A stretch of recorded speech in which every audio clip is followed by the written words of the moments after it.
একটি ভয়ঙ্কর সংবাদ। তো আওয়ামী লীগের আমলে যেই ভোট কেন্দ্রে যেই এজেন্টগুলা দিয়েছিল, ঠিক ওই এজেন্টগুলাই বিএনপির লোকেরা বেছে বেছে রেখেছে। ওই বেছে বেছে ওই এজেন্টগুলাই বাইর করতেছে, বাইর করে ওই লোকগারাই বিএনপির এজেন্ট বানাচ্ছে।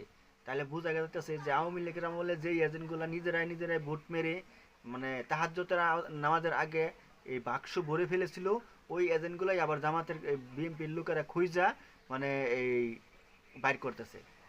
বার করে হাইরা এখন আমি দুইজন লোক, আমি দুজন সামনে আমি পড়লো, একজন আমাদের বাসারই, আর একজন হইল আপনার এই আমাদের অফিসের। তো দুইজন লোক আমি দেখলাম, তো দুইটা লোকই এজেন্ট। তো ওই এজেন্টগুলো আগে আওয়ামী লীগের সময় এজেন্ট এই এজেন্ট ছিল, এখন বিএনপির সময় ওই এজেন্টগুলাই, মানে বিএনপি আওয়ামী লীগের সময় নাকি যারা নিজেরা নিজেরা সিল মারছে, এবারও লক্ষণ যে এই লোক দিয়েই কাম হবে, না এলে কাম হবে না, এই লোকগুলো এবার বাইসা বাইসা বিএনপিরা নিছে, যে আওয়ামী লীগের মতো নিজেরা নিজেরা সিল মেরে পাস করবার লিগা। তো সাবধান, সবাই সতর্ক হন।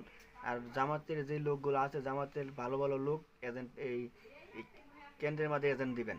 সব কেন্দ্রের জন্য ভালো ভালো জামাতের লোক এজেন্ট দেয়, বিএনপির জন্য দুর্নীতি না করতে পারে। আবার তারেক রহমান বলেছে এবার নাকি তাহাজ্জুদের সময় ভোট হয়ে যাবে। তার একটা সম্মেলনে বলেছে গতকালকে, তাহাজ্জুদের সময় আবার ভোট দেয় কিভাবে মানুষ? মানুষ ভোট দিবে ফজর নামাজের পর, তাহাজ্জুদের আমার সে ভোট দিবে, এই লক্ষণ তো ভালো না। আমরা ভোট ইনশাল্লাহ, ভোট কেন্দ্রে যেন কোনো দুর্নীতি এবং চাঁদামুক্ত দেশ গড়ার জন্য, ভোট কেন্দ্রে যেন কোনো ধরনের দুর্নীতি না হয়, অবশ্যই আমরা সবাই মিলে আগেই যাব, ঠিক আছে, কিন্তু কি যে এই এই তাহাজ্জুদের নামাজের সময় যে ভোটগুলো দিবে, এটি তো আমার তো মনে হয় ভোটাররা ভোট দিবে।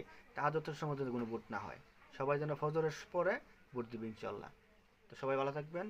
তো আর আমার ভিডিওটা বেশি বেশি ছড়াই দিবেন।